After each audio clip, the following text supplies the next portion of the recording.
Hello dear students, welcome to our YouTube channel learn with IILM. सीखे IILM के साथ। कैसे हैं आप सभी? हमने सॉल्यूशन का और सॉलिड स्टेट के चैप्टर्स बहुत सारे लेक्चर बना दिए हैं। अगर आपने वो नहीं देखे हैं तो आई बटन प्रेस करें, वो देख लें। और अगर आपको नोट्स चाहिए तो हमारी प्ले स्टोर की एप्लीकेशन, जिसका फोटो आपको सामने दिख रहा है, आईआईएलएम करियर इंस्टीट्यूट, वो डाउनलोड कर लें। वहाँ पर नोट्स अपलोड होना स्टार्ट हो गए हैं। ठीक है, आज का हम जो लेक्चर लेके आए हैं वो है क्लास 12 का केमिस्ट्री का चैप्टर नंबर 3 हम स्टार्ट कर रहे हैं। इसका नाम है इलेक्ट्रोकेमिस्ट्री, हिंदी में इसको बोलते हैं हम विद्युत रसायन। आरपीसी में इसका वेटेज जो है वो 4 नंबर यानी 4 मार्क्स का पूरा चैप्टर है। न्यूमेरिकल 2 नंबर का यानी 2 मार्क्स का न्यूमेरिकल एकदम फिक्स से आता ही है। सीबीएसई में इसका वेटेज अप्रोक्सीमेटली 4 to 5 मार्क्स के अंदर वेरी करता है। तो चलिए सीखना शुरू करते हैं। आज के चैप्टर में हम इलेक्ट्रोकेमिस्ट्री स्टार्ट करने से पहले कुछ बेसिक्स की बात करेंगे। आपने 11th क्लास के अंदर केमिस्ट्री का 8th चैप्टर पढ़ा होगा, रेडॉक्स, ऑक्सीडेशन रिडक्शन वाला। तो आपको इस चैप्टर के अंदर सबसे पहले ऑक्सीडेशन रिडक्शन के बेसिक कंसेप्ट्स आपको पता होना चाहिए। मैंने यहाँ पर थोड़ा सा लिख दिया ताकि आपको स्टार्टिंग का बेसिक थोड़ा सा हमें पता चल जाए। उसके बाद हम स्टार्ट करेंगे चैप्टर, थोड़ा बेसिक्स हम देखेंगे। तो ऑक्सीडेशन और रिडक्शन आपने पढ़ा है, ऑक्सीडेशन रिडक्शन 10th क्लास में भी पढ़ा है, 11th में भी आपने 8 चैप्टर पढ़ा है केमिस्ट्री का। ऑक्सीडेशन क्या होता है, रिडक्शन क्या होता है, यानी ऑक्सीकरण क्या होता है, अपचयन क्या होता है।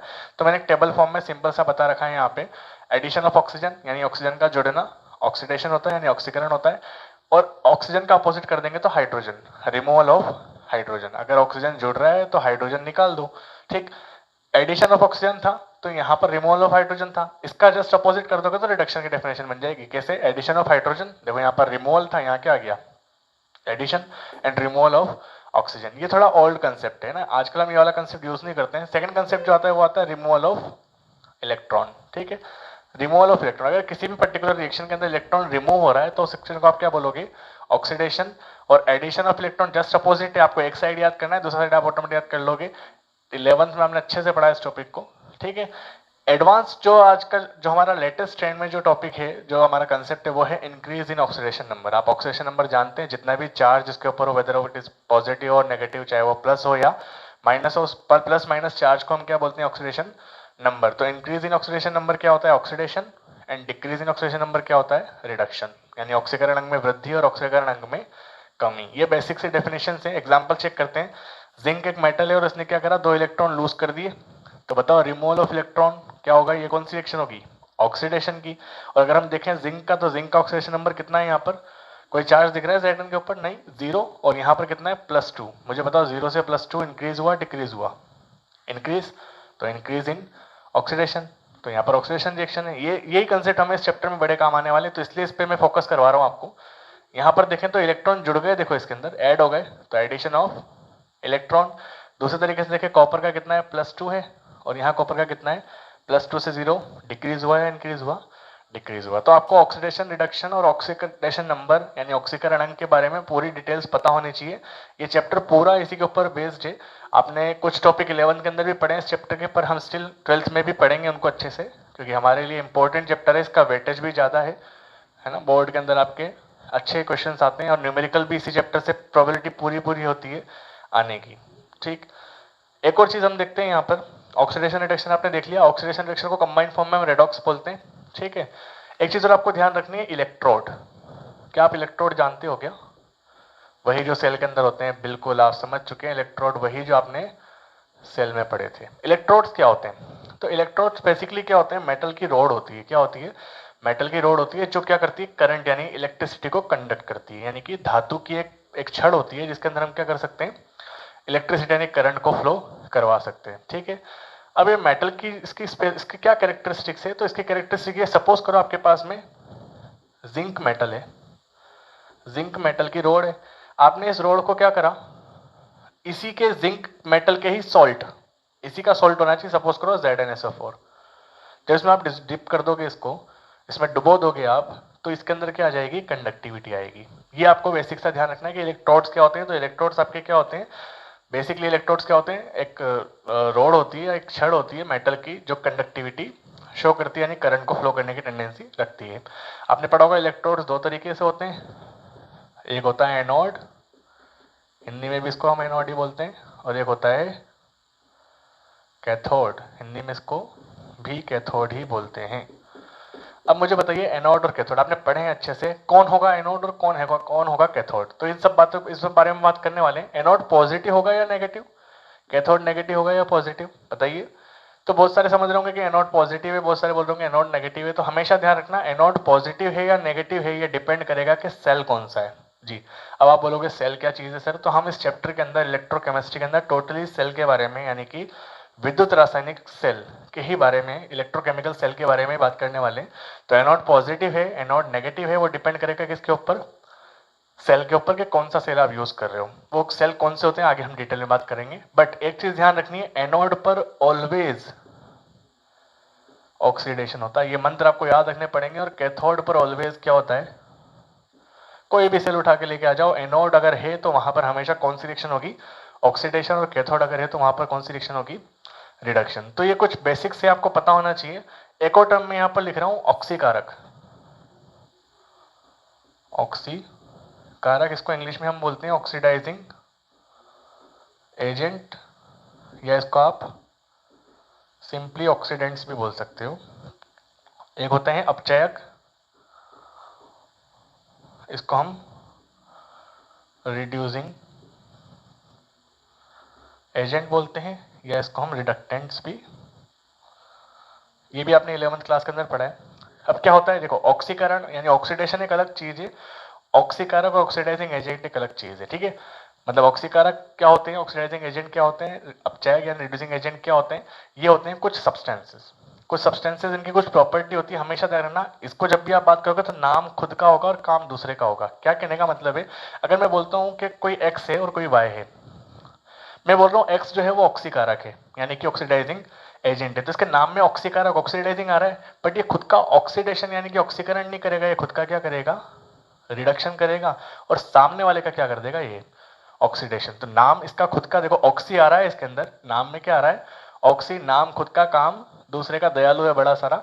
तो अगर हम एक्स को ऑक्सीडाइजिंग एजेंट बोल रहे हैं तो वो खुद का क्या करेगा, रिडक्शन, एंड सामने वाले जो भी अदर सब्सटेंस होगा उसके साथ में उसका क्या कर देगा, ऑक्सीडेशन। सिमिलरली अगर मैं एक्स को बोलता हूं क्या, एक्स अगर अपचयक है तो बताओ क्या करेगा, नाम में अपचयन अपचयक रिड्यूसिंग आ रहा है, बट खुद का क्या कर देगा वो ऑक्सीडेशन, और सामने वाले का क्या कर देगा, रिडक्शन। ये कुछ बेसिक सी बात है आपको जो पता होनी चाहिए इस चैप्टर के अंदर। आई होप आपको समझ में आएगी बेसिक क्या चीज है। आप नहीं समझ में आई तो आप 11th क्लास के अंदर रेडॉक्स वाला चैप्टर अगर देखेंगे तो उससे बहुत सारी चीजें क्लियर हो जाएगी आपको। अब हम चैप्टर स्टार्ट करते हैं।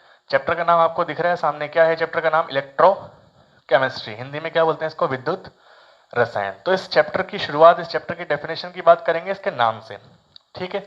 चैप्टर का नाम क्या दिख रहा है आपको, इलेक्ट्रो केमिस्ट्री, ठीक है।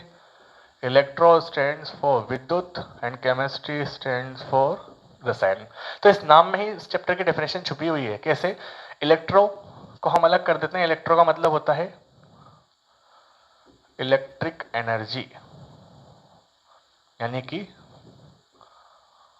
विद्युत ऊर्जा, और रसायन का मतलब होता है यानी केमिस्ट्री का मतलब होता है केमिकल एनर्जी। केमिकल को हिंदी में रसायन ऊर्जा बोल दोगे।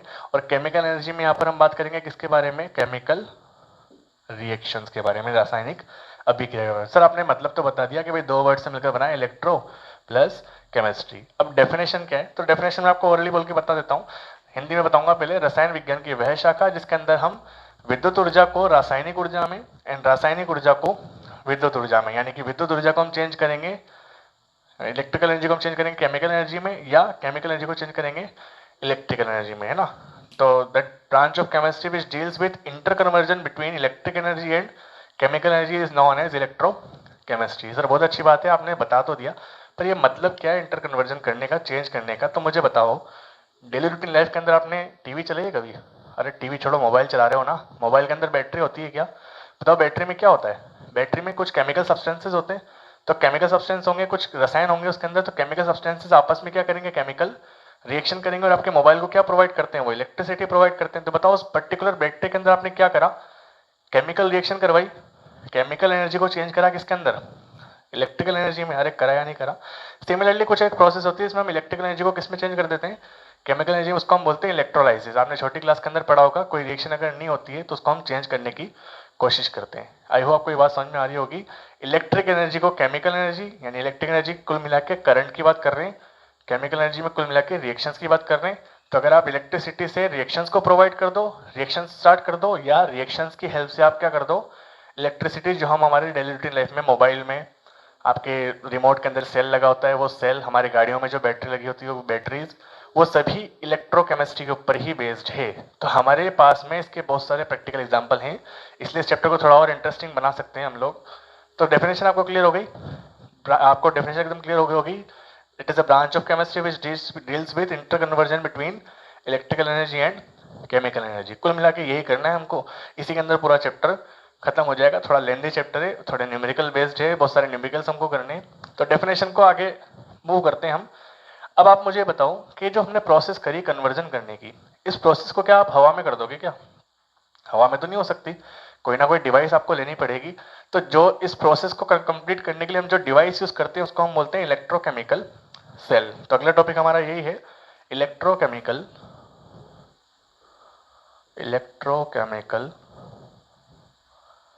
सेल। इसको हम बोलेंगे विद्युत रासायनिक सेल। अब ये विद्युत रासायनिक सेल, इलेक्ट्रोकेमिकल सेल क्या होते हैं भाई? तो मैंने आपको जैसे बताया डेफिनेशन के, इलेक्ट्रिक एनर्जी को केमिकल एनर्जी में और केमिकल एनर्जी को इलेक्ट्रिकल एनर्जी में इंटर कन्वर्ट जो आपको कर रहे हो आप, जिस भी पर्टिकुलर डिवाइस के अंदर आप ये करोगे उस डिवाइस को हम क्या बोलेंगे, इलेक्ट्रोकेमिकल सेल बोलेंगे, यानी कि विद्युत रासायनिक सेल बोलेंगे। तो डेफिनेशन क्या होगी, ऐसी युक्तियां या ऐसी डिवाइसेस जिसमें हम इलेक्ट्रिकल एनर्जी को केमिकल एनर्जी में या केमिकल एनर्जी को इलेक्ट्रिकल एनर्जी में इंटर कन्वर्ट या इंटरचेंज कर दें, उस डिवाइस को हम क्या बोलेंगे, विद्युत रासायनिक सेल। यानी कि that particular device by which electrical energy can be converted into chemical energy and chemical energy can be converted into electrical energy is called electrochemical cell। यहाँ तक कोई दिक्कत है? जो भी आप डिवाइस यूज करेंगे उसको हम क्या बोलेंगे, इलेक्ट्रोकेमिकल सेल बोलेंगे। अब इलेक्ट्रोकेमिकल सेल बेसिकली दो तरीके के होते हैं। कितने तरह के होते हैं इलेक्ट्रोकेमिकल सेल? दो तरीके भाई, दो तरीके का कन्वर्जन आप कर रहे हो ना, इलेक्ट्रिकल एनर्जी को केमिकल में कर रहे हो और केमिकल को इलेक्ट्रिकल में कर रहे हो। तो हम इसके टाइप्स भी पढ़ लेते हैं यहीं पर, और आज हम टाइप्स तक की बात करेंगे डिटेल में, ठीक है। फर्स्ट सेल जो होता है वो होता है आपका गैल्वेनिक सेल।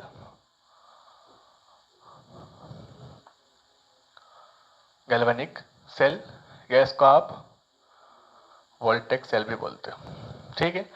सेकेंड सेल जो होता है वो होता है इलेक्ट्रोलाइटिक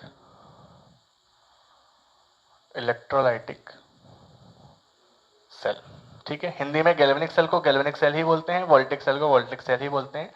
इसको हिंदी में बोलते हैं हम विद्युत अपघटनी सेल, ठीक है। जैसे मैंने आपको बताया था कि दो तरीके का कन्वर्जन हम करते हैं, इलेक्ट्रिक एनर्जी को केमिकल एनर्जी में और केमिकल एनर्जी को इलेक्ट्रिकल एनर्जी में। तो गैल्वेनिक सेल क्या होते हैं, मैं यहाँ पर शॉर्ट पॉइंट्स लिख रहा हूँ उनके। गैल्वेनिक सेल क्या करते हैं, आपके पास में केमिकल एनर्जी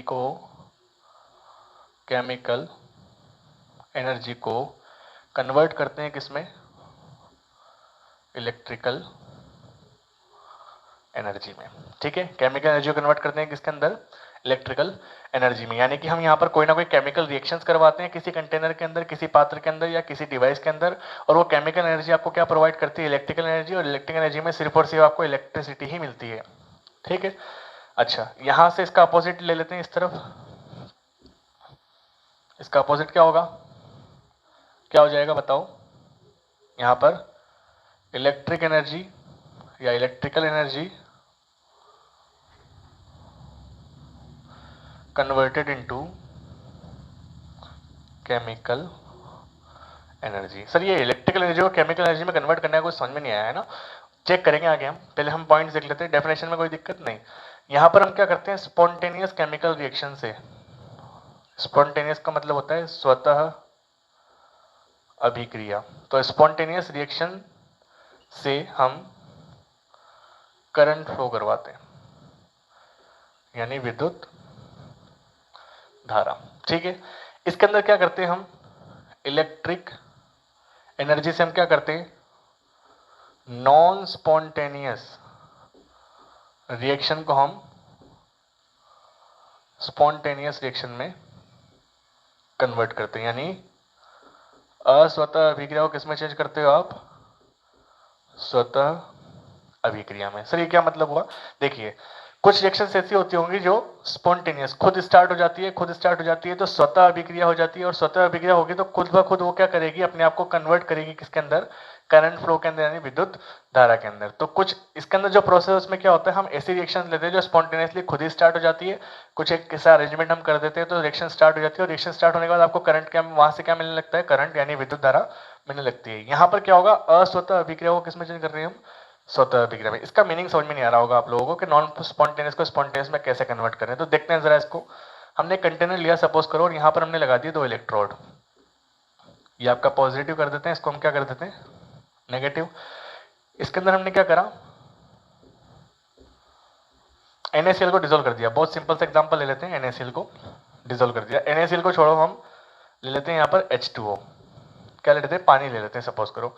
मुझे बताओ पानी के ऊपर कौन सा चार्ज होगा, H2O के अंदर 2H प्लस होंगे और O माइनस 2 चार्ज होगा। अब मुझे बताओ ये H2O जो है ये खुद ब खुद डिकम्पोज हो रहा है क्या, चलो H2O यहाँ पर क्या खुद डिकम्पोज हो रहा है क्या ये हाइड्रोजन ऑक्सीजन में ब्रेक डाउन हो सकता है, इजीली नहीं हो सकता। H2O तो रिमेन H2O ही रहेगा, यानी पानी आपका पानी ही रहेगा जब तक कि आप एक्सटर्नल एफर्ट ना लगा दो। तो देखो यहाँ पर अस्वतः अभिक्रिया है, यानी non spontaneous H2O break down नहीं हो रहा, लेकिन आपने जैसे इसको क्या करा, इलेक्ट्रिसिटी दी, तो यहाँ पर पॉजिटिव चार्ज, यहाँ पर नेगेटिव। तो H2O के अंदर यहाँ पर H प्लस और O माइनस 2 चार्ज है, तो ये पॉजिटिव चार्ज किस तरफ मूव करेगा, नेगेटिव की तरफ, और ये O पॉजिटिव। तो यहाँ पर आपको ऑक्सीजन गैस मिलेगी और यहाँ पर आपको हाइड्रोजन गैस मिलेगी। आपने 10th क्लास के अंदर पढ़ा, इलेक्ट्रोलाइसिस प्रोसेस, विद्युत अपघटन पढ़ा है आपने। तो यहाँ पर क्या हुआ, ऑक्सीजन अलग हो गई और हाइड्रोजन अलग हो गई। मतलब कहने का ये है कि 2H2O से हमने 2H2 प्लस और 2 बना दिया।